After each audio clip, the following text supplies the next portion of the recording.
अरे का ये ननदो कैसन मुंह फुला के बैठल बाड़ू हो? का बताइए भौजी, अगर पूछत हो तो बतावत है सुना। बतावा। रात करे सना नाना बहेला पवनवा,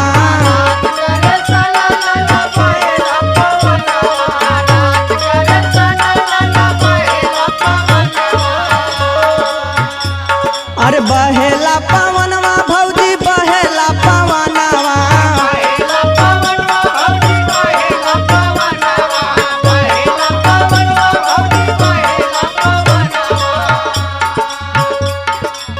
कहदा भौजी भैया से दे देता है गवानावा, कहदा भौजी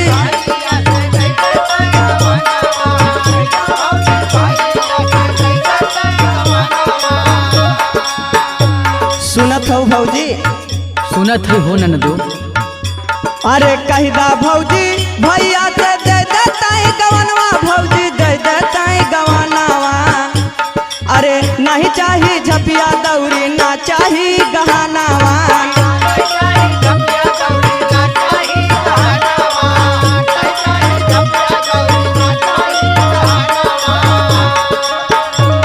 हो नहीं चाहिए झपिया दौरी ना चाहिए गहनवा, भौजी ना चाहिए गहनावा।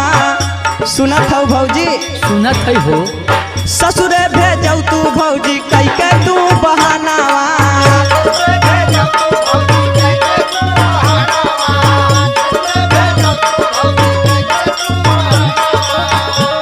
हो कई के तू बहनवा भौजी कई के तू बहानावा, यार कई के तू बहानावा, ससुरे भेजौ तू भौजी कई के तू बहानावा।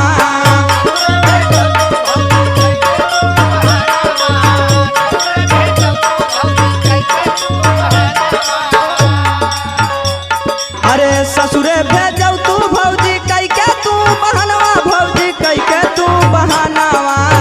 सुनत हो ये भौजी? अरे सुनत है हो ननदो। अरे मन जा तू भौजी हमरो ये तना कहानावा,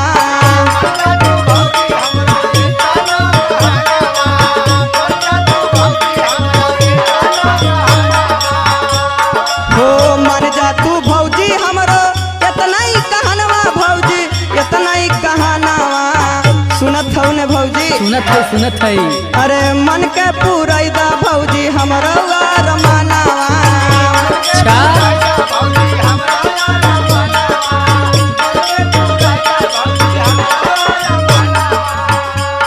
हो मन के पूरैदा भौजी हमरो रमानावा, भौजी हमरो रमानावा।